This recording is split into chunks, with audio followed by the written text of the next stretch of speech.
நீதிமொழிகள் 23ஆம் அதிகாரம் 18ஆம் வசனத்தை நாம் எல்லாரும் சேர்ந்து படிப்போம். நிச்சயமாகவே முடிவு உண்டு, உன் நம்பிக்கை வீண் போகாது.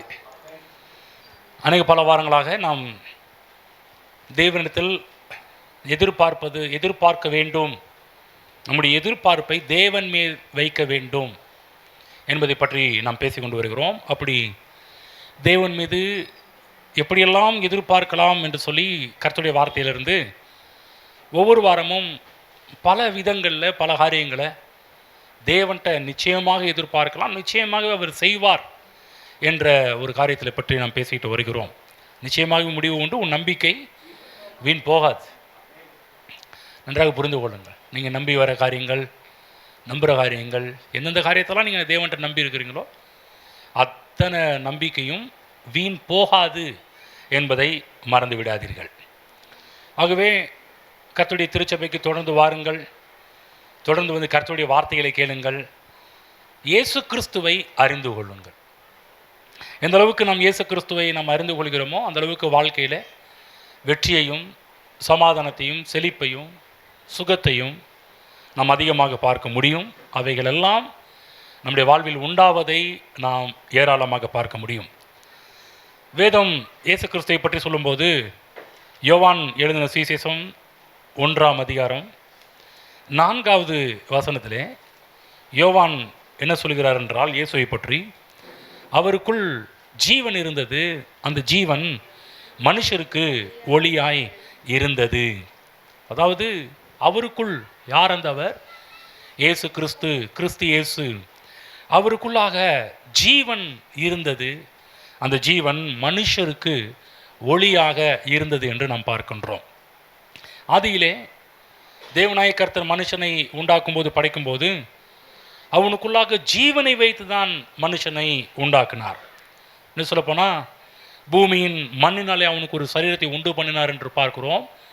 அந்த உண்டு பண்ணின அந்த சரீரத்துக்கு தன்னுடைய சுவாசத்தை, தன்னுடைய ஜீவனையே, அவனுடைய நாசியில் ஜீவனை ஊதினார். அவன் ஜீவாத்துமாவானான் என்று வேதத்தில் போடப்பட்டிருக்கிறது. அப்போ தேவன் மண்ணான மனுஷனை மண்ணினால் உருவாக்கினது மட்டுமல்லாமல் அந்த மனுஷனுக்கு ஜீவனை கொடுத்து ஒரு ஜீவராசியாகவே, ஜீவ சுவாசியாகவே இந்த உலகத்தில் வாழும்படிக்கு தேவன் மனுஷனை உண்டு பண்ணினார். இன்றைக்கு விஞ்ஞானிகள் என்று சொல்லக்கூடியவர்கள் மனுஷனை ஆராய்ச்சி செய்து அவங்க சொல்கிற ஒரு காரியம் என்னென்னா, மனிதனுடைய சரீரத்துக்கும் மண்ணுக்கும் ஏராளமான சம்பந்தம் இருக்குதுன்றாங்க. சொல்லப்போனால் சேம் மண்ணையும் மனுஷனையும் நம்ம ஆராய்ச்சி பண்ணோம்னா மனுஷனுக்குள்ளாக இருக்கின்ற எல்லா தாது பொருட்களுமே மண்ணிலையும் காணப்படுகிறது என்று சொல்கிறார்கள். ஏனென்றால் தேவன் மண்ணினால் மனிதனை உருவாக்கி இருக்கிறார். அப்போ மனுஷனுக்கும் மண்ணுக்கும் ரொம்ப சம்பந்தம் இருக்கிறது. ஏனென்றால் மனிதனுடைய சரீரத்தை மண்ணிலிருந்து உருவாக்கி இருக்கின்றார். மண்ணினால் மனிதன் படைக்கப்பட்டிருக்கிறான், நன்றாக புரிந்து கொள்ள வேண்டும். ஆகதான் ஆதாமுக்கு ஒரு பேர் இருக்குது. நம்ம தமிழில் ஆதாம் என்று படிக்கிறோம், ஆனால் அதனுடைய மூல ரூட் வார்த்தையில் அது ஆதாம் கிடையாது, சிவந்த மண் என்ற அர்த்தம். நம்ம ஆதாம்னு சொல்கிறோம், ஆனால் ரூட் வேர்டில் சொல்லப்பட்டிருக்கிற ஒரு காரியம், அவனுக்கு பேர் சிவந்த மண். ஆகவே இன்றைக்கு தேவன் அந்த சிவந்த மண்ணிலே, ஆதாமிலே தன்னுடைய ஜீவ சுவாசத்தை ஊதினாரோ அன்றைக்கு ஜீவாத்துமாவானான். அது மட்டுமல்லாமல் ஜீவனை உடையவனாகவே மாறினான் என்ற அர்த்தம். ஜீவாத்துமாவானா ஜீவனை உடையவனாகவே மாறினான். அப்போ மனுஷனை படைக்கும் போது என்ன பண்ணுறாருன்னா, அவனுக்குள்ளாக தேவன் முதலாவது தன்னுடைய ஜீவனை வைத்து தான் படைச்சிருக்கிறார். இன்றைக்கு எல்லாருடைய சுவாசத்திலே ஓடுற ஒரு ஜீவன் யாருடைய ஜீவன் என்றால் அது நம்முடைய கர்த்தருடைய ஜீவன். ஜீவன் என்று சொன்னாலே அதனுடைய மூல பாஷையிலிருந்து எடுத்து படிப்போம் என்றால் ஜோயி என்று சொல்லுவார்கள். ஜோயி என்று சொன்னால் தேவரகமான ஒரு வாழ்வு. எல்லாரும் சொல்லுவோம், தேவரகமான வாழ்வு. ஆமென். ஜீவன் என்று சொன்னாலே தேவரகமான வாழ்வு. அதாவது நார்மலாக ஜீவன் சொன்னாலே இந்த மூச்சு, இது சுவாசம், அதெல்லாம் நம்ம சொல்லலாம், அதெல்லாம் இருக்குது. ஆனால் வேதத்தில் சொல்லப்பட்டிருக்கிற அவருக்குள் ஜீவன் இருந்தது என்று சொல்லும்போது அது தேவரகமான வாழ்வை பற்றி சொல்லப்பட்டிருக்கிறது. அப்படி என்றால் தேவனாகிய கர்த்தர் ஒவ்வொரு மனிதனுக்கும் தேவ ரகமான வாழ்வை கொடுக்கும்படிக்கு தான் இந்த உலகத்தில் வந்தார். அவருக்குள் ஜீவன் இருந்தது, அந்த ஜீவன் மனுஷருக்கு ஒளியாக இருந்தது என்று நாம் பார்க்கின்றோம். ஆகவே மனிதனுடைய வாழ்வு இந்த பூமியிலே பரிபூர்ணமாக இருக்க வேண்டும் என்று கர்த்தர் விரும்புகிறார். மனிதனுடைய வாழ்வு மிகவும் சிறப்பாக இருக்க வேண்டும் என்று கர்த்தர் விரும்புகிறார். மனிதனுடைய வாழ்வு இந்த பூமியிலே எல்லாராலும் ஆச்சரியப்படக்கூடிய அளவுக்கு இருக்க வேண்டும் என்று கர்த்தர் விரும்புகிறார். வேதத்தில் போடப்பட்டிருக்கிறது, தேவன் எல்லாவற்றையும் உண்டு பண்ணி வச்ச பிற்பாடு அவர் சொன்ன ஒரு காரியம் என்னன்னா, மிகவும் நன்றாக இருந்தது. நான் சொல்கிறேன், என்னையும் உங்களையும் இந்த உலகத்தில் உண்டாக்கி தேவன் சொல்கிற ஒரு காரியம் மிகவும் நல்லா இருந்துச்சு. நல்லா புரிஞ்சுக்கணும். எந்த குழந்தை இந்த உலகத்தில் வந்தாலும் நம்ம சொல்கிற ஒரு காரியம் ஐயா சீ கருமா அப்படி சொல்லக்கூடாது. என்ன சொல்லணும்னா, கர்த்தர் நல்லதை எனக்கு கொடுத்துருக்கிறார், சிறந்ததை எனக்கு கொடுத்துருக்கிறார், சிறப்பானதை எனக்கு கொடுத்துருக்கிறார். அது ஆண் பிள்ளையோ பெண் பிள்ளையோ. நம்முடைய தமிழ் கலாச்சாரத்தில் தான் ஆண் பிள்ளை பிறந்தால் தான் ஒஸ்தின்னு, பெண் பிள்ளை பிறந்தாலும் ரொம்ப அதை பெண் பிள்ளைனாலே பார்த்தீங்கன்னா அப்படியே அமைதியாகிடுவாங்க. ஆண் பிள்ளை இருந்தால் எல்லாருக்கும் ஸ்வீட் எல்லாருக்கும் அதுன்னு கொடுப்பாங்க, பெண் பிள்ளையாக இருந்தால் அடைக்கி வாசிப்பாங்க. என்னன்னு தெரியல. நல்லா கவனமாக கேளுங்க தேவ பிள்ளைகளே. தேவன் அவருடைய சாயலாக அவருடைய ஜீவனை வைத்து ஒவ்வொரு மனுஷனையும் உண்டு பண்ணி வைத்திருக்கிறார். இந்த உலகத்தில் வருகின்ற எந்த ஒரு பிள்ளையாக இருந்தாலும் அது தேவ ஜீவனை உடையதாக தான் பிறக்கின்றது.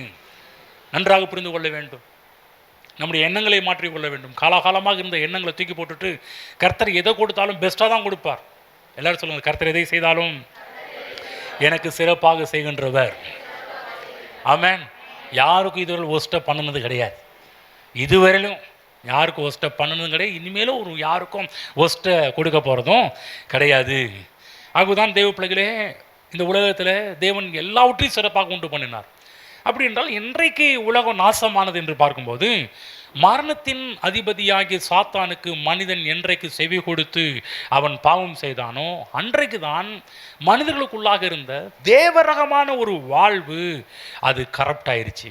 அது மனுஷனை விட்டு போய்விட்டது. தேவரகமான வாழ்வு இப்போ அவனுக்குள்ளாக இல்லாமல் போய்விட்டது. நாசியில் சுவாசத்தை ஊதுனா அந்த சுவாசம் இருக்குது, ஆனால் ஜீவன் இல்லை. உயிர் இருக்குது, ஆனால் தேவரகமான அந்த வாழ்வு இல்லை. ஏதோ உயிர் இருக்குது, ஆனால் தேவரகமான வாழ்வை பார்க்கல. ஆகதான் எல்லாமே அந்த தேவரகமான வாழ்வு மனுஷனை விட்டு வெளியே போனதுனால அவன் வந்து பார்த்தீங்கன்னா வெறுமையிலே இருக்கிறான், வெறுமையிலே வாழ்ந்து கொண்டிருக்கிறான். இன்றைக்கு உலகத்தில் பார்க்கிற எல்லா தீமைகள், எல்லா விதமான சீர்கேடுகள், எல்லா விதமான குறைச்சல்கள், எல்லா விதமான தாழ்ச்சிகள், எல்லா விதமான ஏற்றத்தாழ்வுகள், இவைகள் எல்லாத்துக்கும் காரணம் என்ன அப்படின்னு சொன்னால், தேவரகமான ஜீவன் அற்றவனாக மனிதன் வாழ்வதனால் ஏற்படுகின்ற விளைவுகள் தான் இன்றைக்கு நம்ம பார்க்கின்ற எல்லா விதமான சீர்கேடுகளும். ஆனாலும் தேவன் மனிதனை கைவிடவில்லை. தேவன் அன்றைக்கும் இன்றைக்கும் மனிதனை நேசிக்கிறவராக தான் இருக்கிறார். அவர் நேசம் குறைந்து போகல, அவருடைய அன்பு குறைந்து போகவில்லை. இன்றைக்கும் இயேசு நம்மை நேசிக்கிறார். இன்றைக்கும் இயேசு உங்களை நேசிக்கிறார். ஆமென். பக்கத்தில் சொல்லுங்க, இயேசு உங்களை நேசிக்கிறார். ஆமென். பாருங்க, சின்ன ஒரு வார்த்தை தான். ஏங்க இது உங்களுக்கு தெரியாதுங்களா? சண்டே கிளாஸ் சாங்ஸ் எங்களுக்கு தெரியாதுங்களா? இயேசு என்னை நேசிக்கிறார், எவ்வளவு எவ்வளவு இவ்வளவு அதிகமாக அப்படின்ற மாதிரி. நான் திரும்ப சொல்கிறேன், இயேசு உன்னை நேசிக்கிறார். சொல்லுங்கள் பார்க்கலாம். சொல்லுங்கள், கவலை தட்டி சொல்லுங்கள், இயேசு உங்களை நேசிக்கிறாருங்க.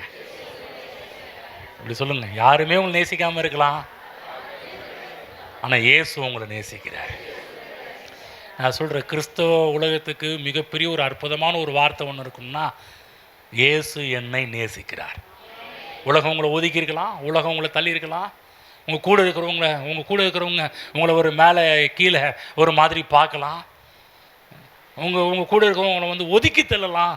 ஆனால் ஒரு நாளும் உங்களை ஒதுக்கி தள்ளாதவர் கர்த்தராகிய இயேசு கிறிஸ்து. இன்றைக்கும் அவர் உங்களை நேசிக்கிறார். மனுஷன் பாவம் செஞ்சிட்டான்னு சொல்லி அவனை வந்து தொலைஞ்சு போன்னு சொல்லி விரட்டி அடிக்கலை பாருங்க. திரும்பவும் தேவன், அன்பின் தேவன் அவனை தொடர்ந்து வரார். அவன்கிட்ட வந்து தன்னுடைய அன்பை காண்பிக்க விரும்புகிறார். திரும்பவும் மனுஷன் வந்து தன்னுடைய வாக்குகளை கொடுக்கிறார். திரும்பவும் அவனை தேற்றுகிறார். திரும்பவும் அவனை இப்படி பண்ணுவேன் அப்படி செய்வேன்னு சொல்லி ஒவ்வொரு காலகட்டத்தில் தேவன் மனிதன்கிட்ட வந்து நேசித்து தன்னுடைய அன்பை காண்பித்து கொண்டே இருந்தார். தேவன் மனிதனை நேசித்தபடியானதான் இன்றைக்கு மனிதன் இழந்து போன அந்த ஜீவனை மறுபடியும் கொடுக்கும்படிக்கு கர்த்தராகிய இயேசு கிறிஸ்து இந்த உலகத்திற்கு வந்தார். இயேசு ஏன் வந்தார்? எதுக்காக இயேசு வரணும்? ஒரே ஒரு நோக்கம், மனிதன் தேவரகமான ஜீவனை இழந்து போயிட்டான். அதனால உலகத்தில் எல்லா விதமான சீர்கேடு உருவாக ஆரம்பித்தது. அப்போ திரும்பவும் அதே ஜீவனை மனுஷனுக்கு கொடுக்கும்படிக்கு தான் இந்த உலகத்தில் வந்து சீர்கேடுகளே இல்லாத ஒரு உலகம் மனிதன் பார்க்க வேண்டும், சிறப்பான ஒரு வாழ்க்கையை வாழ வேண்டும் என்பதற்காக தான் கர்த்தராகிய இயேசு கிறிஸ்து உலகத்திற்கு வந்தார். அவர் வந்ததை யோவான் சொல்லும்போது தான் அவருக்குள் ஜீவன் இருந்தது, அந்த ஜீவன் மனுஷருக்கு ஒளியாக இருந்தது. கர்த்தராகிய இயேசு தேவ ஜீவனை சுமந்து கொண்டவராக இந்த உலகத்தில் வந்து பிறந்தார். ஆகவே தேவ ஜீவன் எங்கே இருந்தது? அவருடைய ரத்தத்தில் இருந்தது. பைபிளை படிக்கிற மாம்சத்தின் உயிர் ரத்தத்தில் இருக்கிறது சொல்லி. ஆகவேதான் தேவனுடைய வாழ்வு இப்போ எங்கே இருக்குது? இயேசுவின் ரத்தத்தில் இருக்கிறது. ஆகவேதான் இயேசு கிறிஸ்து தன் உயிரை கொடுத்து நம்ம மீட்டார் என்றால் என்ன அர்த்தம்? தன்னுடைய ஜீவனை கொடுத்து நம்ம மீட்டார் என்றால் என்ன அர்த்தம்? அவருடைய கடைசி சொட்டு ரத்தம் வரையிலும் சிந்த ஒப்பு கொடுத்தார். ஆமீன். பைபிளில் புறப்பட்டு கடைசியில் வந்தது, விழாவில் ஈட்டியை வச்சு குத்தும்போது ரத்தமும் தண்ணீருமாக வெளியே வந்தது. கடைசி சொட்டு ரத்தம் வெளியே வந்து லாஸ்ட்டில் தண்ணீர் வெளியே வருது.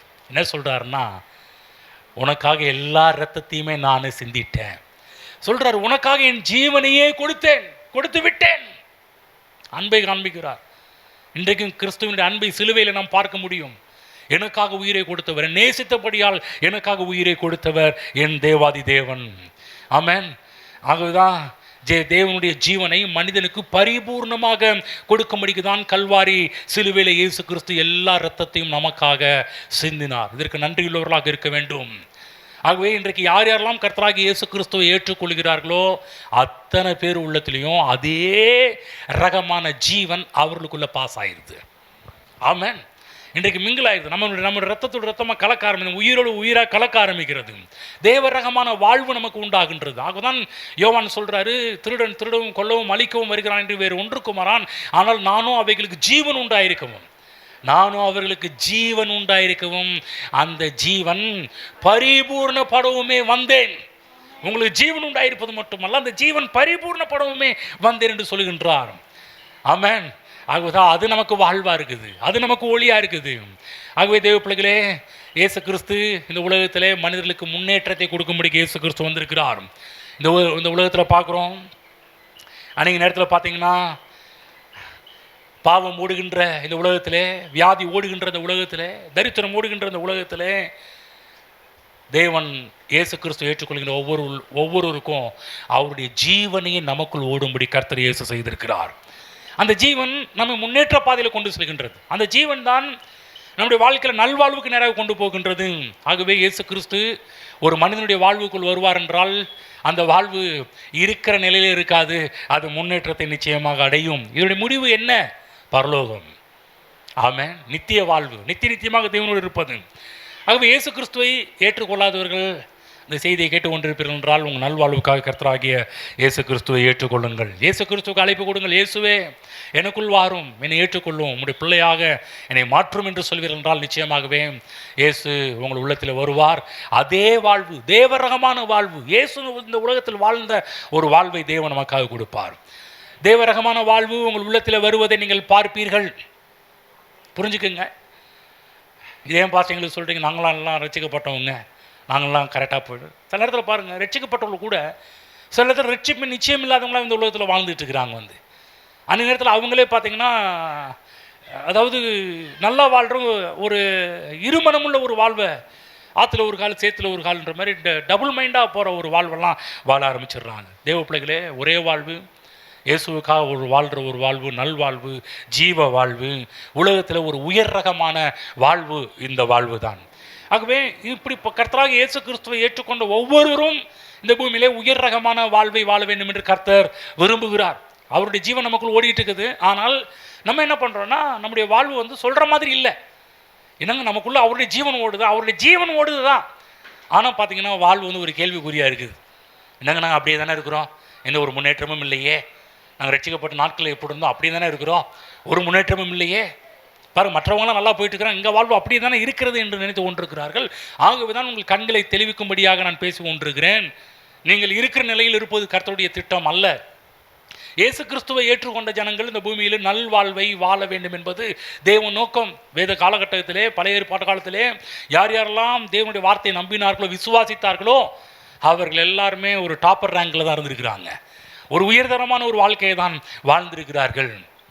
அவங்களே அப்படிப்பட்ட ஒரு வாழ்க்கையை வாழ்ந்திருப்பாங்கன்னா, ஆட்டுக்குட்டியின் ரத்தத்தினால் உடன்படிக்கை பண்ணப்பட்ட ஜனங்களே அப்படிப்பட்ட வாழ்க்கை ஒரு வாழ்ந்திருப்பாங்கன்னா, நான் சொல்கிறேன், இயேசு கிறிஸ்துவின் ரத்தத்தினால் உடன்படிக்கை பண்ணப்பட்ட நீங்களும் நானும் அதை விட சிறப்பான வாழ்வை வாழ வேண்டும் என்று கர்த்தர் விரும்புகிறார். நான் சொல்கிறேன், அந்த நாட்கள் இப்படிப்பட்ட சர்ச்செல்லாம் அங்கே இல்லை. அவங்களுக்கெல்லாம் ஒன்லி நியாயபுரமான சர்ச்சை மட்டும் தான் இருந்துச்சு. அதுலேயே பாருங்கள், அந்த காலகட்டத்திலே மக்கள் ஓகோன்னு வாழ்ந்தாங்க. ஏங்க, நியாயபுரமான காலகட்டத்திலே மக்கள் நல்லா தேவனை விசுவாசிச்சு நல்லா வாழ்ந்துருக்கிறாங்கன்னா, இந்த கிருபைக்குட்பட்டவர்கள், இயேசு கிறிஸ்துவின் ரத்தத்தினால் மீட்கப்பட்டவர்கள் நாம் எப்படி வாழ வேண்டும்? நம்முடைய மனம் புதிதாகட்டும். நம்முடைய அந்த ஓல்டஸ்ட் மனதை தூக்கி போட்டுட்டு தேவனுடைய அந்த நியூ கவனன்ட், புதிய உடன்படிக்கையின் மனதை உடையவர்களாக மாறுங்கள். நம் புதிய உடன்படிக்கைக்கு உட்பட்ட மக்கள். ஆட்டுக்குட்டியின் ரத்தத்தினாலேயே மக்கள் அவ்வளோ நன்மைகள் அனுபவித்திருப்பார்கள் என்றால், நீங்களும் நானும் இயேசு கிறிஸ்துவின் ரத்தத்தினால் மீட்கப்பட்டவர்கள் அதைவிட மேன்மையான ஒரு வாழ்வை இந்த பூமியில் வாழ வேண்டும் என்று கர்த்தர் விரும்புகிறார். ஆகவே இந்த பூமியிலே வெற்றியின் பார்வை உடையவர்களாக மாறணும். போன வாரத்தில் சொன்னேன் இல்லையா, ஒரு தெளிவுள்ள ஒரு பார்வை, தெளிவான ஒரு பார்வை உடையவர்களாக மாற வேண்டும். அப்போ இதற்கும் பார்த்தீங்கன்னா வெற்றியின் பார்வை உடையவர்களாக மாற வேண்டும். அதுக்கு என்ன பண்ணணும்? வெற்றியின் பார்வை உடையவர்களாக மாற வேண்டும் என்றால் கர்த்தருடைய சித்தத்தை செய்கிறவர்களாக நாம் இருக்க வேண்டும். ஆமென் சொல்லுங்க. இயேசுவின் சித்தத்தை செய்கிறவர்களாக இருக்க வேண்டும். கவனமாக கேளுங்க. யார் யாரெல்லாம் கர்த்தருடைய சித்தத்தின்படி செய்கிறார்களோ அவர்கள் சரியான ஆவிக்குரிய பார்வை உள்ளவர்களாக இருக்கிறார்கள். இந்த கண்டதே காட்சி கொண்டதே கோலம் அப்படி வாழ்கிறவங்க கிடையாது. சில பேர்லாம் ஏதோ இயேசுவை ஏற்றுக்கிட்டோங்க, ஏதோ குடும்பத்தில் சர்ச்சுக்கு வராங்க, அப்படி நாங்களும் அப்படியே சர்ச்சுக்கு வரோம். அது ஒரு சரியான பார்வை கிடையாது. ஏதோ அவங்க வராங்க, வேறு வழி இல்லாமல் வந்துட்டு இருக்கிறேன், அது கிடையாது. பாருங்கள், தேவனுடைய சித்தத்தின்படி செய்கிறவர்கள் சரியான ஆவிக்குரிய பார்வை உள்ளவர்களாக இந்த பூமியில் வாழ்கிறார்கள். கர்த்தராகிய இயேசு கிறிஸ்து இந்த பூமியில் வாழ்ந்த காலகட்டங்களிலே அவர் மனிதனாகவும் இருந்தார், 100க்கு 100 தேவனாகவும் இருந்தார். மனிதனாகிய இயேசு இந்த உலகத்தில் ஒவ்வொரு மனிதர்களும் எப்படி வாழ வேண்டும் என்று சொல்லக்கூடிய ஒரு அடிச்சுவடுகளை நமக்கு முன்பாக வைத்து சென்றிருக்கிறார். இயேசு கிறிஸ்துடைய அடிச்சுவடியில் ஒரு அடிச்சுவடு என்னவென்றால், முழுக்க முழுக்க இயேசு கிறிஸ்து அவருடைய மனதில் இருந்ததெல்லாம் பிதாவின் சித்தம் செய்வது மட்டும்தான். ஆமென். உம் சித்தம் செய்வது தான் ஃபாதர் பண்ணார் அந்த காலகட்டத்தில். என் இதயத்தின் ஏக்கமையா. ஆமென். நான் சொல்ல, இங்கே இருக்க ஒவ்வொருவருக்கும் அந்த ஏக்கம் வரணும், அந்த தாகம் வரணும். என்ன தாகம்? எங்கள் அப்பாவுடைய சித்தத்தை செய்ய வேண்டும் என்று சொல்லி படிப்போம். எபிரேயர் 10ஆம் அதிகாரம் 6, 7 ஆகிய வசனங்களை படிங்க, பார்க்கலாம். கவனிங்க, இங்கு எபிரேய ஆக்கியோன் கர்த்தராகிய இயேசு கிறிஸ்துவை குறித்து இங்கே எழுதுகிறார். இயேசு கிறிஸ்துவை குறித்து எழுதும்போது என்ன சொல்கிறார்? சர்வாங்க தகன பலிகளும் பாவ நிவாரண பலிகளும் உமக்கு பிரியமானது அல்ல என்றீர். கவனமாக கேளுங்க. இதெல்லாம் நியாயப்பிரமான நாட்களில் இந்த இன்னைக்கு யூத்துக்கிட்ட போய் சொன்னோன்னு வச்சுக்கலாம், அவங்களாம் ஏதாவது கள்ள தூக்கி அடிக்க வந்துடுவாங்க.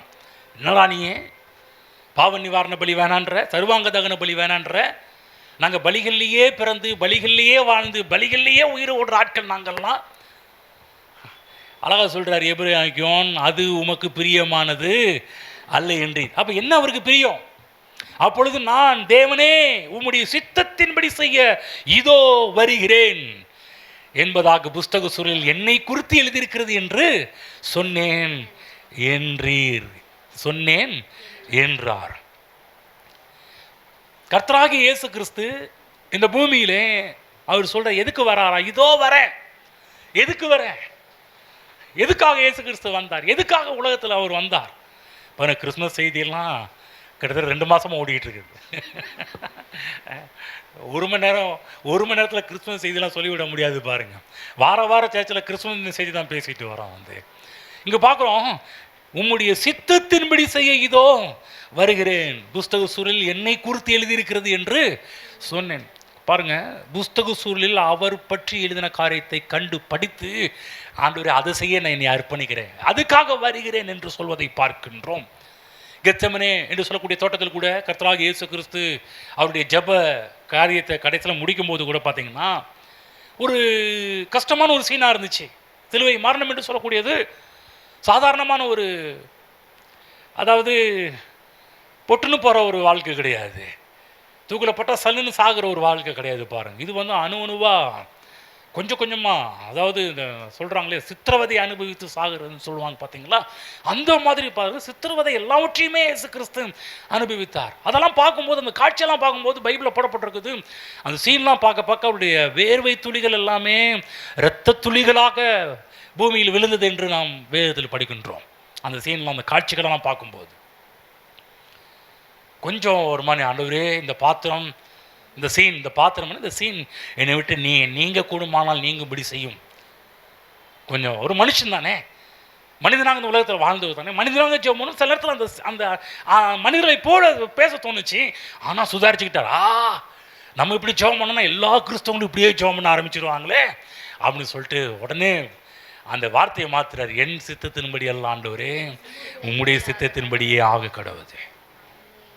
ஆமென். கடைசி உயிர் போகிற நேரத்தில் கூட கவனமாக கேளுங்க, உயிர் போகிற நேரத்தில் கூட ஊர் என்ன சொல்லுது, உலகம் என்ன சொல்லுது, செஞ்சுட்டு எப்படியும் செஞ்சுட்டு போகலாம் அப்படின்னு கிடையாது. நம்ம கூட சில நேரத்தில் வந்து அவங்கவுங்க சொல்கிறது செஞ்சுட்டு போகிற ஒரு வாழ்க்கை வாழ்கிறோம். அப்படி கிடையாது. உயிர் போகிற நேரத்தில் கூட இவருடைய மனதில் இருந்தது, உயிர் போகிற நேரத்தில் கூட அவருடைய சித்தத்தை தான் செய்ய வேண்டும் என்று சொல்லி. கவனமாக கேளுங்க தேவ பிள்ளைகளே, நாம் கூட அப்படிப்பட்ட ஒரு மனநிலையை உடையவர்களாக இருக்க வேண்டும். எல்லா காலகட்டத்திலையும் தேவனுடைய சித்தத்தின்படி செய்கிறவர்களாக நாம் இருக்கும்போது பூமியிலே தெளிவான பார்வை உடையவர்களாக மாற முடியும். ஆகவே நான் சொல்கின்றேன், சிலுவை இல்லாமல் சிங்காசனம் இல்லை. எல்லாருடைய வாழ்க்கையில் சில பாடுகளை படுறீங்க. நான் சொல்கிறேன், சில இடத்துல பாடுகள் படுறோம். பாடுகள் இல்லாமல் சிங்காசனம் கிடையாது, சிலுவை இல்லாமல் சிங்காசனம் கிடையாது. சில நேரத்தில் கஷ்டங்கள் படுறீங்க, வேதனை படுறீங்க, நொந்து நூலாக போகிறீங்க, வேதனை அனுபவிக்கிறீங்க. நான் சொல்கிறேன், கவனமாக கேளுங்க, அடுத்த செக்ஷன் உங்களுக்கு சிங்காசனம் தான். சில பிரச்சனைகள் ஊடாக நீங்கள் போகலாம், புலம்பாதீர்கள். ஆனால் இந்த பிரச்சனைகளுக்கு ஊடாக நான் போனால் கூட உங்களுடைய சித்தமாகட்டும் கர்த்தாவே என்று விடுவீர்கள் என்றால் அடுத்த செக்ஷன், அடுத்த கட்டத்தில் நீங்கள் போனீங்கன்னா, எந்த கட்டத்துக்குள்ள போவீங்கன்னா சிங்காசனம் என்று சொல்லக்கூடிய அந்த கட்டத்துக்குள்ளே நீங்கள் நுழைய முடியும். ஆகவே நல்லா புரிந்து கொள்ளுங்கள், இயேசு கிறிஸ்துடைய கண்களை பிரகாசித்தது எது? இயேசு கிறிஸ்து இந்த பூமியில் முழுக்க முழுக்க பிதாவின் சித்தத்தை செய்வதற்கு அர்ப்பணித்த ஒரு காரியம் என்னவென்றால், இந்த புஸ்தக சூழலிலே என்னை குறித்து எழுதியிருக்கிறது. இந்த புஸ்தக சுருள், இந்த புஸ்தகம் அந்த காலத்தில் நம்ம புஸ்தகம் சுருள் கிடையாது, பைபிள் புக்காக வச்சுருக்கிறோம். அந்த காலகட்டத்தில் சுருளாக தான் ஒவ்வொரு புஸ்தகையும் சுருளாக வச்சுருப்பாங்க. அப்படியே வரிசையாக இருக்கும்.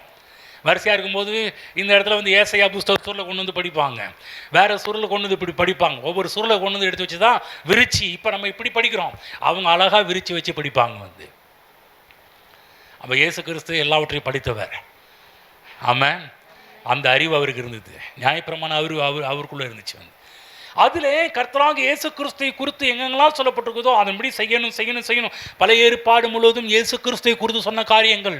அப்போ பழைய ஏற்பாடு ஆரம்பத்திலிருந்து மல்கியா வரையிலும் என்னென்னலாம் தீர்க்கதரிசிகள் சொல்லியிருக்கிறாங்களோ அவைகள் எல்லாவற்றையும் செய்யணும். எவ்வளோ ப்ராஜெக்ட், எவ்வளோ பெரிய திட்டம் பாருங்கள், சும்மா கிடையாது.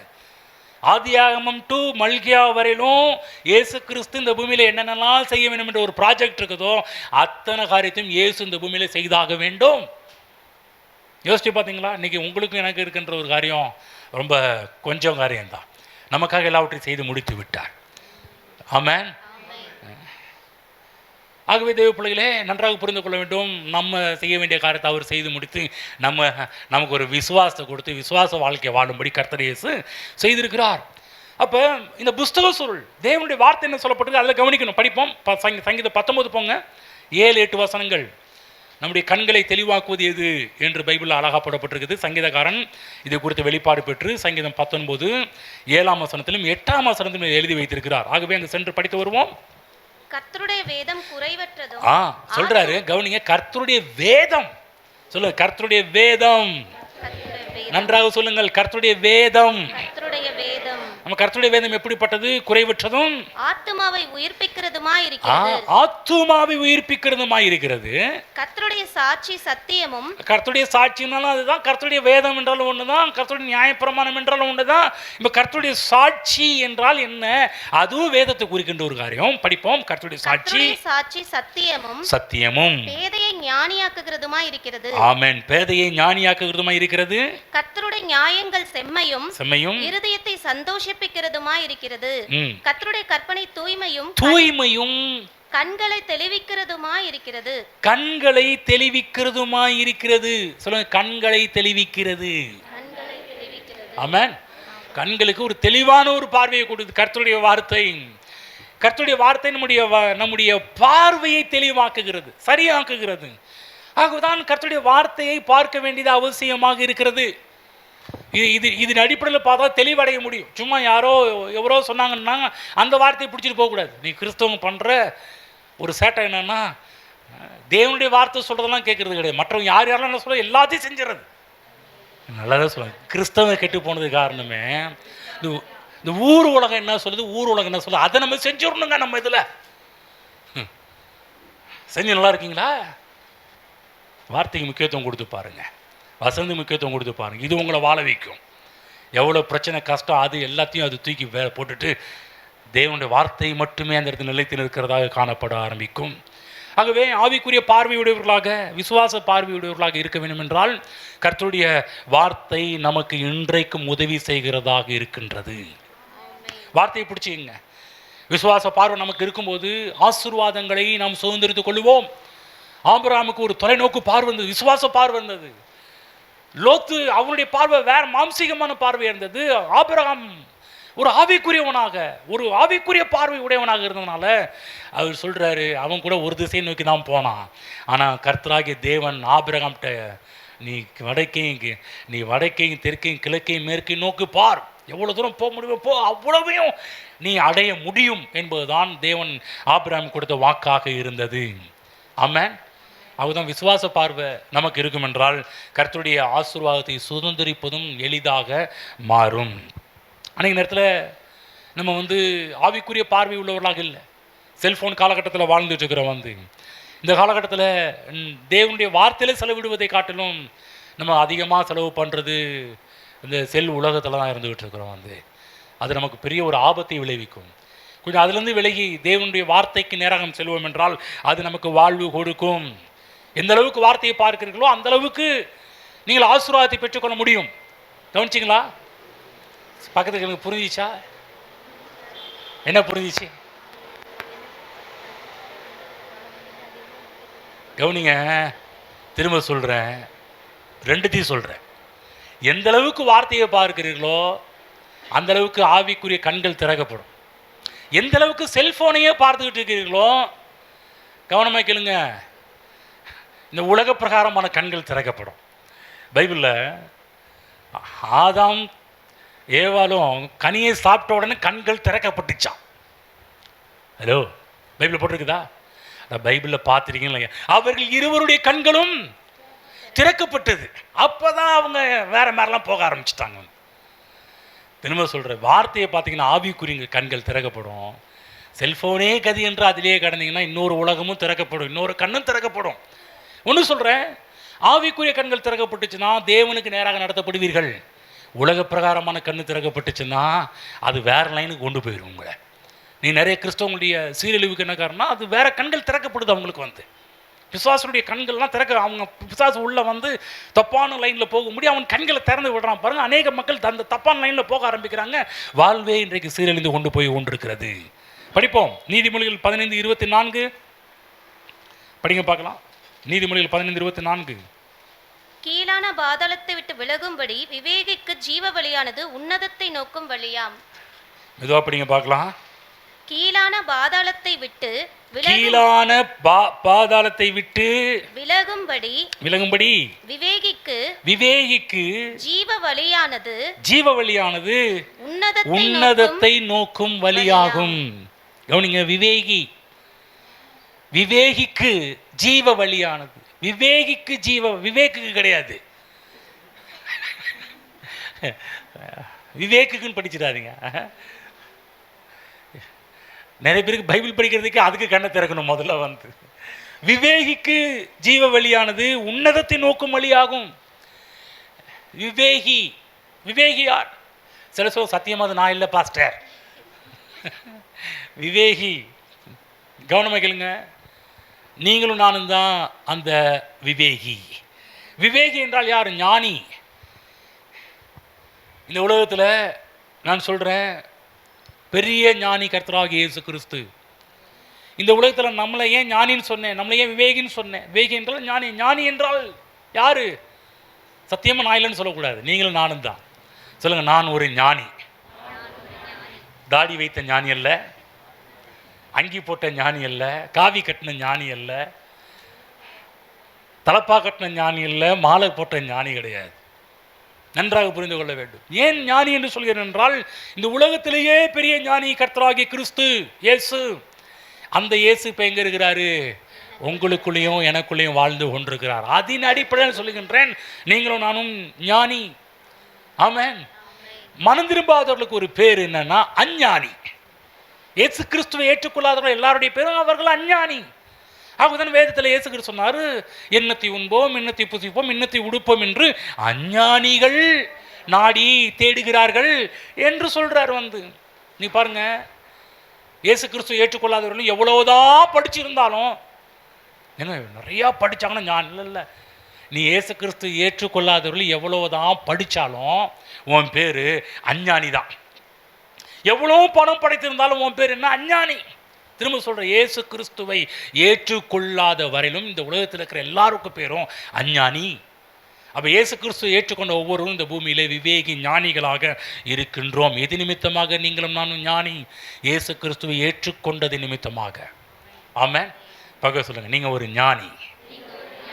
ஆமென். புரிஞ்சுங்களா? அஞ்ஞானி கிடையாது, உலகத்தான் கிடையாது. பைபிளில் போடப்பட்டிருக்குது, கிறிஸ்துவே தேவனால் நமக்கு ஞானமாக இருக்கிறார். அது நிமித்தமாக தான் சொல்கிறேன், நீங்களும் நானும் ஞானி, அவரால் நாம் விவேகியாக இருக்கின்றோம். ஆகவேதான் நாம் இந்த வேதத்தில் போடப்பட்ட பிரகாரம் விவேகிக்கு ஜீவ வழியானது. அப்போ நாம் ஜீவ வழியிலே நடப்பதற்கு காரணம் நாம் ஞானிகளாக இருக்கின்றோம். முன்பெல்லாம் நாம் மரண வழியில் நடந்து கொண்டிருந்தோம், துன்மார்க்கருடைய வழிகளில் நடந்து கொண்டிருந்தோம். ஆனால் இப்போ நம்ம நடத்துகிறது கர்த்தர். கர்த்தர் நித்தமும் உன்னை நடத்தி, நான் சொல்கிறேன், இன்றைக்கி உங்களை என்ன நடத்துறது? கர்த்தராகிய தேவன். ஜீவபாதை என்பது என்ன? மேலே உன்னதத்தை நோக்கி பார்க்க போகின்ற ஜீவ பாதை. ஜீவ வழியானது உன்னதத்தை நோக்கும் வழி. அந்த வழியில் தேவன் நம்மை கொண்டு போயிட்டு இருக்கிறாரு. கிறிஸ்துவ ஜீவியத்தில் தோல்வி என்பதே கிடையாது. ஏனென்றால் கிறிஸ்துவுக்குள் எப்பொழுதும் எங்களை வெற்றி சிறக்க பண்ணுகிற தேவன் ஒருவர் இருக்கிறார். எல்லாரும் சொல்லுவோம், சேர்ந்து சொல்லுவோம், கிறிஸ்துவுக்குள் எப்பொழுதும் எங்களை எல்லா இடங்களிலேயும் வெற்றி சிறக்க பண்ணுகிறவர். சொல்லுங்க, கிறிஸ்துவுக்குள் எப்பொழுதும். சொல்லுங்க, கிறிஸ்துவுக்குள் எப்பொழுதும் எங்களை எல்லா இடங்களிலேயும். சொல்லுங்க, எல்லா இடங்களிலேயும் வெற்றி சிறக்க பண்ணுகிறவர். ஆமென். அப்ப நம்ம ஜெயிப்பதற்காகவே கர்த்தர் ஜீவ வழிகளிலே நம்மை நடத்தி கொண்டு போய் கொண்டிருக்கிறார். நம்ம ஜெயிக்கணும், நம்ம முன்னுக்கு வரணும், நம்ம மேலே வரணும், முன்னேற வேண்டும் என்பதற்காக உயர்வுக்கு நேராக தேவன் நம்மை கொண்டு சென்று கொண்டிருக்கிறார். நான் சொல்கிறேன், உங்கள் எதிர்காலம் மகிமையாக இருக்கும். பக்கம் சொல்லுங்க, உங்கள் எதிர்காலம் மகிமையாக இருக்கும். ஆமாம். சில பேர் எதிர்காலம் எப்படி இருக்குன்னே தெரியலிங்க, ஜாதகம் என்ன சொல்லுதுன்னு தெரியலிங்க, கைரேகை என்ன சொல்லுதுன்னு தெரியலிங்க. நான் சொல்கிறேன், தேவனுடைய சித்தத்தின்படி சொல்கிறேன், உங்கள் எதிர்காலம் நல்லா இருக்கும். நாங்கள் பாஸ்டர் ஜோசியக்காரராக மாறிட்டாரு அப்படின்னு நினைக்கிறீங்களா? பைபிள்லேருந்து சொல்கிறேங்க, தேவனுடைய வார்த்தை சொல்கிறேன், உங்கள் எதிர்காலம் மகிமை நிறைந்ததாக இருக்கும். நான் சொன்னது கம்மி, இன்னும் கொஞ்சம் அதிகமாக சொல்லுவேன், மகிமையின் மேல் மகிமை நிறைந்ததாக இருக்கும். அந்த மகிமை சொல்லி நான் அப்பயும் சொல்லுவேன், மகிமையின் மேல் மகிமை நிறைந்ததாக இருக்கும். அந்த மகிமையோடு வந்து அப்பயும் நான் சொல்லுவேன், இன்னும் ஒரு மகிமைக்கு நேரம் நீங்கள் போவீர்கள் என்று சொல்லி. ஆகவே உங்கள் எதிர்காலம் ஆசீர்வாதம் உள்ளதாக இருக்கும். உங்கள் குடும்பம் ஆசீர்வதிக்கப்படும். தேவனுடைய வழியில் போகும்போது உங்கள் குடும்பம் ஆசீர்வதிக்கப்படும். தேவனுடைய சத்தத்தின்படி போகும்போது உங்கள் பிள்ளைகள் ஆசீர்வதிக்கப்பட்டவர்களாக இருப்பார்கள். தொழில்கள் ஆசீர்வதிக்கப்பட்டதாக இருக்கும். தேவனுடைய வழிகளில் போகும்போது எல்லா நன்மைகளும் இயேசுவின் நாமத்தில் உங்களுக்கு உண்டாவதை நீங்கள் பார்ப்பீர்கள். தேவன் நம்மை வெற்றிக்கென்றே அழைத்திருக்கிறார், ஜெயிப்பதற்கென்றே கர்த்தர் அழைத்திருக்கின்றார். நான் சொல்கிற தோல்வி, பின்னடைவு, இவைகளெல்லாம் கிறிஸ்தவர்கள் யோசிக்க கூட கூடாது.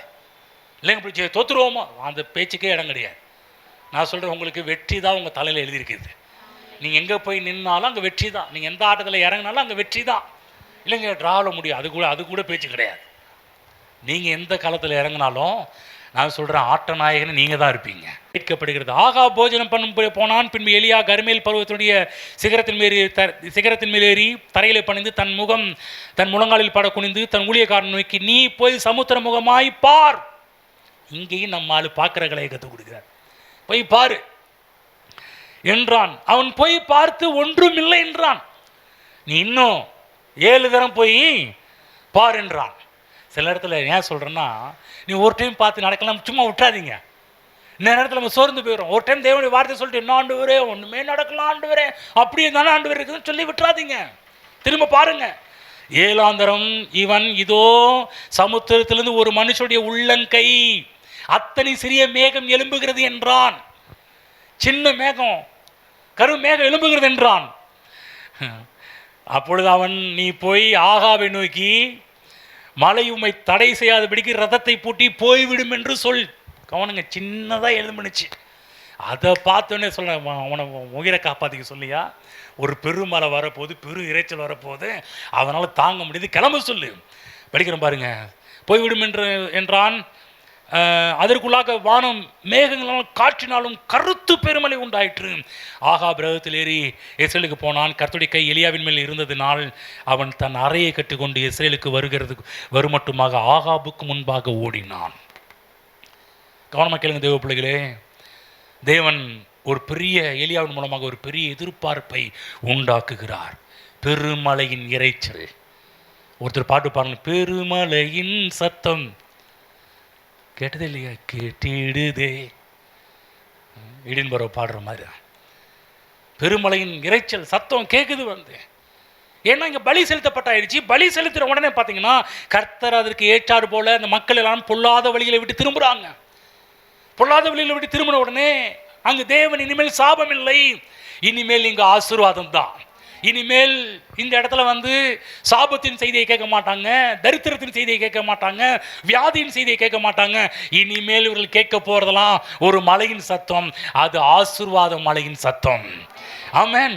வேதம் சொல்கின்றது, எசேக்கியேல் தீர்க்கதரிசன புஸ்தகம் 34ஆம் அதிகாரம் 26ஆம் வசனத்தை உங்களுக்கு நான் படித்து காண்பிக்கிறேன்.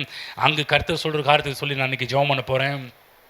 எதிர்பாருங்கள், அப்படி நடக்கும். 26ஆம் வசனம், நான் அவர்களையும் என் மேட்டின் சுற்றுப்புறங்களையும் ஆசீர்வாதமாக்கி ஏற்ற காலத்திலே மழையை பெய்ய பண்ணுவேன்.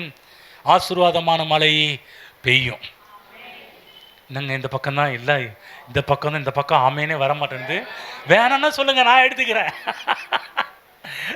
எத்தனை பேருக்கு இந்த மழை வேணுங்க? எதிர்பாருங்கள், ஆசீர்வாதமான மழை பெய்யும். கொஞ்ச நேரம் சின்னதாக தெரியும், என்னங்க சிம்டம்ஸே தெரியல. இல்லை பெரிய லெவலில் பெய்ய போகுது இந்த மழை. உங்கள் வீட்டில் பெய்ய போகுது. உங்கள் வீட்டிலன்னா நான் சொல்கிறேன், இந்த மலையை பற்றி பேசிகிட்டு இருக்கல. நீ நினைக்கிறீங்களா எங்க நல்ல காலத்தில் மழை பெஞ்சு எல்லாத்தையும் நாசமாக்கிட்டு இது வேற வந்து எங்கள் வீட்டில் பெஞ்சு அந்த மலையை பற்றி சொல்லலை. தேவன் உங்களுக்கு கொடுக்கின்ற ஆசீர்வாதமான மலையை பற்றி பேசி கொண்டிருக்கிறேன். ஆமென். இந்த மழை பெஞ்சிச்சுன்னா அங்கே பிரச்சனை இருக்காது, கஷ்டம் இருக்காது, அங்கே உபத்திரம் இருக்காது, பாடு இருக்காது, வேதனை இருக்காது. இனிமேல் நான் சொல்கிறேன், உங்கள் வீட்டில் ஆசீர்வாதமான மழை ஸ்டார்ட் ஆயிடுச்சு. எதிர்பாருங்கள், ஒவ்வொரு நாளும் ஆசீர்வாதமான மழையை எதிர்பாருங்கள். உங்கள் வாழ்விலே இனிமேல் தரித்திர மலையை, இதுவரை தரித்திர மலையை பார்த்துருப்பீங்க, பிரச்சனை மலையை பார்த்துருப்பீங்க, சண்டை மலையெல்லாம் பார்த்துருப்பீங்க. இனிமேல் உங்கள் வீட்டிலையும் குடும்பத்திலையும் வேலையிலையுமே ஆசீர்வாதமான மலையை பாருங்கள், எதிர்பாருங்கள். ஆமென். பாருங்க, சும்மா அப்படி போயிடாதீங்க. ஆசீர்வாதமான மழை நிச்சயமாக உங்கள் வாழ்வில் பெய்வதை பார்ப்பீர்கள். ஏனென்றால் அங்கு எலியா பலியிட்டு பலிக்கான காரியத்தை கர்த்தராகிய தேவன் பலியை நுகர்ந்தார். அதே போல கர்த்தராகிய இயேசு கிறிஸ்து கல்வாரி சிலுவையில் தொங்கிக் கொண்டிருக்கும் போது பரலோகத்திலிருந்து அக்கினி இறங்கி தேவன் இயேசு கிறிஸ்துடைய பலியை பட்சித்தது, எடுத்துக்கொண்டது. ஆமென். அது சுகந்த வாசனையாக கர்த்தர் இயேசு கிறிஸ்து தன் பலியானதை சுகந்த வாசனையாக எடுத்துக்கொண்டார். நமக்கான பலி நிவர்த்தியாக்கப்பட்டு விட்டது. அன்றைக்கு எலியாவின் பலியை நுகர்ந்த கர்த்தர், எலியாவின் பலியை ஏற்றுக்கொண்ட கர்த்தர், கர்த்தராகிய இயேசு கிறிஸ்து நமக்காக தன்னுடைய மாம்சத்தை பிக்க ஒப்பு கொடுத்து தன்னுடைய இரத்தத்தை சிந்தின அந்த தியாக பலிகளை தேவன் எடுத்துக்கொண்டார். நிவர்த்தியாகிவிட்டது, சாபம் நிவர்த்தியாகிவிட்டது, தரித்திரம் நிவர்த்தியாகிவிட்டது, உங்கள் வாழ்க்கையில் எல்லா பேய் கோளாறுகளும் நிவர்த்தியாகிவிட்டது. ஆகதான் எசேக்கியேல் சொல்றாரு, நான் அவர்களுடைய சமாதான உடன்படிக்கை செய்து சமாதான உடன்படிக்கை எங்கு நடந்தது? கல்வாரி சிலுவையிலே செய்து துஷ்ட மிருகங்களை தேசத்தில் இராதபடிக்கு ஒளிய பண்ணுவேன், அவர்கள் சுகமாய் வனாந்திரத்தில் தாபித்து காடுகளில் நித்திரை பண்ணுவார்கள், நான் அவர்களையும் என் மேட்டின் சுற்றுப்புறத்தையும் ஆசீர்வாதமாக்கி ஏற்ற காலத்தில் மழையை பெய்ய பண்ணுவேன், ஆசீர்வாதமான மழை பெய்யும். ஆமென். ஆச்சரியமான மழை, ஆசீர்வாதமான மழை, அபூர்வமான மழை உங்கள் வாழ்க்கையில் இனிமேல் பெய்யும். விசுவாசிங்க. இங்கே கேட்டுட்டு பார்க்கலாம், இந்த மாதிரி நெகட்டிவ்லாம் பேசாதீங்க. எஸ், கர்த்தர் நான் உனக்கு சொன்னதை செய்யும் அளவும் உன்னை கைவிடுவதில்லைன்னு என் தேவன் சொல்லிட்டேன். அவர் சொல்லிட்டார் ஆசீர்வாதமான மழை பெய்யும்னு சொல்லிட்டேன். இப்போ நான் அதை விசுவாசிக்க போகிறேன். என் வீட்டில் ஆசீர்வாதமான மழை பெய்யும், என் குடும்பத்தில் பெய்யும், என்னுடைய வேலையில் பெய்யும், என் பிள்ளைங்க வாழ்க்கையில் பொழியும், என்னுடைய சபையும் வாழ்க்கையில் பொழியும், எல்லா காரியத்திலும் ஆசீர்வாதமான மழையை நான் பார்க்க போகின்றேன். ஹல்லேலூயா, ஹல்லேலூயா. ஓ நன்றி ஆண்டவரே, எங்களுடைய பேசினபடியா நன்றி செலுத்துகிறோம், கண்களை திறந்தபடியா நன்றி செலுத்துகிறோம். ஸ்தோத்திரம் ஆண்டவரே, ஸ்தோத்திரம் கர்த்தாவே, எங்களுடைய இடைப்பட்டபடியா நன்றி செலுத்துகிறோம், எங்கள் கண்களை திறந்தபடியா நன்றி செலுத்துகிறோம், நோக்கி பார்க்கிறோம். ஹல்லேலூயா, ஹல்லேலூயா. நன்றியோடு உயர்த்துகிறோம், நன்றியோடு புகழுகிறோம். ஸ்தோத்திரம் கர்த்தாவே, எங்கள் அன்பின் பிதாவே, இயேசு கிறிஸ்து நாமத்தினுடைய சமூகத்தில் இருக்கிறோம். இன்று எங்களுடைய பேசினபடியா நன்றி செலுத்துகிறோம். ஆண்டவரே, எங்களுக்கு தெளிவான பார்வை உடையவர்களாக எங்களை மாற்றினீரே, உம்முடைய சித்தத்தின்படி செய்கிறவர்களாக எங்களை மாற்றினீரே, அதற்காக உமக்கு நன்றி செலுத்துகிறோம். எங்களை அர்ப்பணிக்கிறோம் கர்த்தாவே. இந்த பூமியிலே நாங்கள் இனிமேல் உலக பிரகாரமான பார்வை அல்ல, மாம்சீகமான பார்வை அல்ல, துன்மார்க்கர்கள் சொல்லுகின்ற பார்வை அல்ல, உங்களுடைய வார்த்தையிலிருந்து நோக்கி பார்க்கிறோம் ஆண்டவரே. ஹல்லேலூயா, ஹல்லேலூயா. நன்றி ஆண்டவரே. ஆண்டவரே, ஆபிரகாமுக்கு சொன்னதை நீ செய்தீரே, யாக்கோபுக்கு சொன்னதை செய்தீரே, ஈசாக்குக்கு சொன்னதை செய்தீரே, எலியா சொன்னது போலவே ஆண்டவரே ஒரு பெருமலையின் இறைச்சலை கேட்க பண்ணினீரே, பெய்ய பார்த்தார்களே, அதே போல இசைக்கல் மூலமாக இன்றைக்கு நீங்கள் சொல்கிற வார்த்தை, உன் மீது ஆசீர்வாதமான மழை பெய்யும் என்று சொன்னீரே. இங்கே இருக்கிற ஒவ்வொருடைய வாழ்விலும், குடும்பத்திலும், பொருளாதாரத்திலும் ஆசீர்வாதமான மழை பொழிவதாக. ஓ, அவர்களுடைய வாழ்க்கை நனைப்பதாக, அது அவர்களுடைய வாழ்க்கையை நிரப்புவதாக, நிரம்பி அநேகருக்கு கனி கொடுக்கிறதாக மாற்றுவதாக தகப்பனே. ஸ்தோத்திரம் ஆண்டவரே. அந்த மழை பெய்து மட்டுமல்லாமல் அங்கிருந்து அது பெரிய நீரூற்றுகளாக மாறி ஆண்டவரே நதிகளாக மாறி பல இடங்களுக்கு பரவி போக போவதற்காக நன்றி செலுத்துகிறோம். இவர்கள் ஆசீர்வதிக்கப்பட்டது மட்டுமல்லாமல் இவர்கள் மூலமாக அநேகர் ஆசீர்வதிக்கப்பட போவதற்காக நன்றி செலுத்துகிறோம் ஆண்டவரே. இப்படி செய்வதற்கு நன்றி செலுத்துகிறோம். இயேசு கிறிஸ்து நாமத்தில் பிதாவே, ஆமென்.